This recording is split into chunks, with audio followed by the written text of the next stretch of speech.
नाम जप करो, ब्रह्मचर्य से रहो, साधना परायण रहो, मल हटेगा, समझ में आ जाएगा।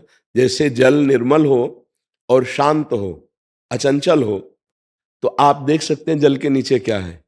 ऐसे स्थूल शरीर, सूक्ष्म शरीर, कारण शरीर, अर्थात ये जो देख रहे हैं ढांचा, इसके अंदर मन बुद्धि चित्त अहंकार 5 ज्ञान इंद्रियां और जो स्वभाव, जीव का स्वभाव, इस पे हम आसक्त हो गए हैं। मैं, बातें बनाना अलग की बात भैया, आप अपने को शरीर ही देख रहे हैं, आप अपने मन की मांग को अपनी मांग मान रहे हैं, आप इंद्रियों की चेष्टाओं को अपनी चेष्टाएं समझ रहे हैं, आप स्वभाव को अपना समझ रहे हैं। बहुत टेढ़ी खीर है इन तीनों शरीरों से हट जाना। इसीलिए तीनों शरीर सहित हम भगवान की शरण में होते हैं। हम जैसे हैं श्री भगवान के हैं। भगवान कह रहे हैं सर्वधर्मान परित्यज्य मामेकम शरणम व्रज। तो अहम तो हम सर्व पापेभ्यो मोक्षयिष्यामि मा शुचा, मैं तुम्हें पवित्र करूंगा। और जहां पवित्र हुए तो मम दर्शन फल परम अनुपा जीव पावनिज सहज स्वरूपा। निर्मल जल में, शांत जल में नीचे क्या दिखाई देता है, अपने स्वरूप का अनुभव हो जाएगा। नाम जप करो, संयम से रहो, दूसरों की सेवा करो, किसी भी तरह से किसी को कष्ट ना पहुंचने पावे, फिर कुछ ही दिन में देखो आपको कैसा अनुभव होता है। क्योंकि शरीराभिमान बातों से नहीं हटता है। हम कह जरूर हैं कि हम तीनों शरीर नहीं, लेकिन स्थिति कहां है, इन्हीं शरीरों में है।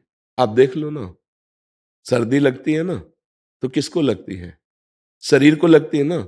स्पर्श त्वगेंद्री का विषय है, गर्म या ठंडा त्वगेंद्री को लगता है। एक इंजेक्शन लगा दिया जाए, त्वगेंद्री को चेष्टाहीन कर दिया जाए, जिसे शून्य कहते हैं, तो यहां से हाथ काट दिया जाए, कोई फर्क नहीं पड़ेगा।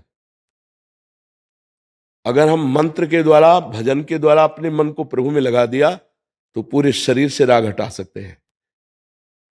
भयानक कष्ट की दशा होने पर भी कोई कष्ट नहीं है। शरीर राग हटाना कोई खिलवाड़ समझते हो? तो शरीर राग सहित प्रभु की शरण में चले जाओ, क्या बाधा पड़ जाएगी? वो शरीर राग हटा देंगे, बहुत जल्दी हटा देंगे। नाम जप कीजिए, सत्य शास्त्रों का स्वाध्याय कीजिए, दूसरों की सेवा कीजिए। शरीर मिला है सेवा करने के लिए, दूसरों को सुख पहुंचाइए, दूसरों की सेवा कीजिए। अभी देखो बुद्धि पवित्र होने लगेगी। किसी ऐसे की जिसकी कोई सेवा न कर रहा हो, उसमें आप अपने शरीर को लगा दीजिए, निष्पाप होने लगोगे। निष्पाप पुरुष शरीर राग रहित होता है, पापी पुरुष शरीर आसक्त होता है, भोगी होता है, उसको इंद्रियों के भोगों में ही सुख लगता है। निष्पाप पुरुष आत्मानंद में मगन होता है, परमात्मानंद में मगन होता है। हमारा स्वरूप हमारे प्रभु का स्वरूप है, इतना भी अंतर नहीं है, ध्यान रखना। पर इसमें फंसकर हमारी दुर्गति हो गई है, शरीर राग में।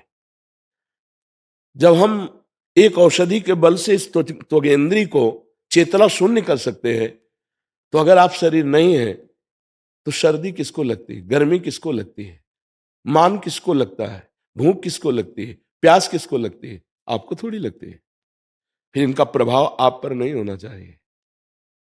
समय आया, कोई कपड़ा पहना दिए, कोई हटा दिया तो हटा दिया, कोई भोजन रख दिया तो अभ्यास भोजन दिया, उसको ना भूख है, न प्यास है, न गर्मी है, न सर्दी है, न मान है, न अपमान है, न जन्म है, न मृत्यु है। वो है हमारा स्वरूप। वायवास्त्र, अग्नेयास्त्र, वरुणास्त्र की ताकत नहीं कि हमारे स्वरूप को छू सके। फिर संसारिक अस्त्र शस्त्रों की तो बात जाने दो। समझ पा रहे हैं आप? नैनम छिन्नन्त शस्त्राणि नैनम दहति पावका, न चैनम क्लेदेन त्यापो न शोष्यति मारुता। पर हम बचपन से अभ्यास किए भोगों का, अब बात करें शरीर राग त्याग की तो केवल बात ही रहेगी।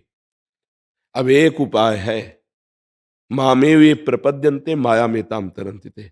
भगवान की शरण में हो जाओ और उनका नाम जप करो, अच्छा आहार करो और अच्छा व्यवहार करो, बस धीरे धीरे ठीक हो जाएगा।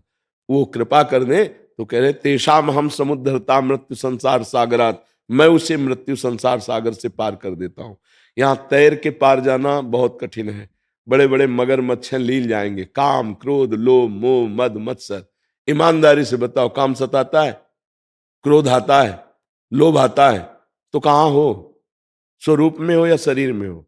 तुम सच्चाई से चलने वाले हो, इसीलिए हां कर दिया। और इसीलिए हम आपको कह रहे कि भगवान की शरण में हो जाओ। इस पर विजय प्राप्त करना अब बस की बात नहीं रह गई। अब जिन्होंने रचा है, जिन्होंने बांधा है, अब वही छोड़ेंगे। यद्यपि कोई ग्रंथि नहीं है, पर इसके लिए हमें प्रकाश चाहिए। जैसे रस्सी में सांप का भ्रम हो गया, तो हमको इतनी जोर की टार्च चाहिए कि सीधे वहां पड़े और मुझे रस्सी दिखाई दे, सांप नहीं, तब तो भ्रम नष्ट होगा। या वहां कोई पहुंचा हुआ खड़े होकर बोले, ए देख ये रस्सी है, सांप नहीं, तो मेरा भ्रम नष्ट हो जाए। अभी भ्रम हो गया कि मैं शरीर हूं, भ्रम हो गया स्त्री पुरुष, दुख सुख लाभ हानि। सच्ची बात मानिए, या तो पहुंचा हुआ कोई सदगुरु मिले, या स्वयं में ज्ञान की टार्च इतनी जोर की हो जाए, जो भगवान कह रहे हैं वासुदेवा श्रमित समहात्मा सुदुर्लभा, सर्वत्र श्री भगवान है। ऐसा जिसको अनुभव हो गया वही महात्मा दुर्लभ महात्मा है। भगवान के सिवा आप खुद किसी का आदर नहीं करते। देख लीजिए, जैसे प्रिय पत्नी है, उसके अंदर से भगवान चले गए तो आप उसको रख सकते हैं? कह दिया जाए एक रात और रख लो, गले लगा लो, डर लगेगा उस कमरे में जाने में। पूछा जाए क्यों? बोले वो जो था वो तो चला गया। उसको जानते थे जो था? नहीं। इस शरीर को जानते थे? हाँ। तो फिर जो जिसको हम जानते नहीं चला गया, हमें परेशानी क्या? और जिसको जानते हैं बोले नहीं वो तो चला गया। मतलब अनजाने में भी प्यार भगवान से कर रहे थे, अनजाने में भी आदर भगवान का कर रहे थे। इसलिए भगवान का आश्रय लेकर नाम जप करो। केवल कोरी ज्ञान की बातों से माया को नहीं काटा जा सकता। बारी मथे घृत होए बरु, सिकता ते बरु तेल, बिनु हरि भजन न भवतरी, या सिद्धांत पेल। पानी मथने से भले घी निकल आवे, बालू पेरने से भले तेल निकल आवे, असंभव। लेकिन ऐसा हो सकता है तो हो जाए, लेकिन बिना भजन के इस संसार से तर जाए ऐसा कुछ पैदा नहीं हुआ। गोस्वामी जी का चैलेंज है, विनिश्चितम बदामि तेना अन्यथा वचांस में। क्या जाता है राधा राधा राधा राधा राधा। कोई नशा न करो, कोई गंदे आचरण न करो, नाम जप करो, दूसरों की सेवा, दूसरों में भगवान की भावना करके, माता पिता परिवार, खूब मेहनत करो, पैसा कमाओ, उनको सुख दो धर्म पूर्वक, अभी बुद्धि शुद्ध हो जाए। अब पैसा तो कमाया जा रहा है अधर्म पूर्वक, भोजन तो पाया जाता है अभक्ष पदार्थ, क्रियाएं तो की जाती मनमानी, चिंतन तो किया जाता है विषयों का, राग द्वेष का, तो हाथ क्या लगा? ये तो सब असत है। अभी कुछ दिन बाद शरीर छूट जाएगा। एक से एक हुए हैं, एक से एक महाबली हुए हैं, जो दोबारा ऐसे पैदा नहीं हो सकते। कैलाश को ऐसे उठाया भगवान शंकर पार्वती जी सहित, और 20 बार ऐसे किया। कैलाश पर्वत को रावण 20 बार ऐसे, मैं पार्वती शंकर जी गणों सहित पूरे कैलाश को उठा लिया, काट के फेंक दिया भगवान श्री राम ने उन भुजाओं को भी, और खोपड़ी को जब चरित्रहीन हो गया।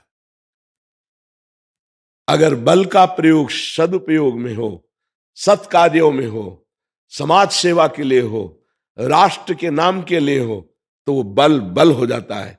नहीं तो उस बल का कोई महत्व नहीं। एक से एक महाबली हमारे भारत में, हमारे विश्व में हुए। हिरण्यकश्यप त्रिभुवनपति, आप विचार करके देखिए, महाबली एक से एक हुए हैं। हमें चाहिए कि हमें जितना बल मिला है उससे दूसरों को सुख दे, दूसरों के कर्तव्य का नाश ना करते हुए उनके कर्तव्य पालन में सहयोग करें और अपने कर्तव्य का पालन करें। ऐसा आज हमारी समाज बिगड़ती चली जा रही है। आप देख लो ना, आँख खोल के देखो ना।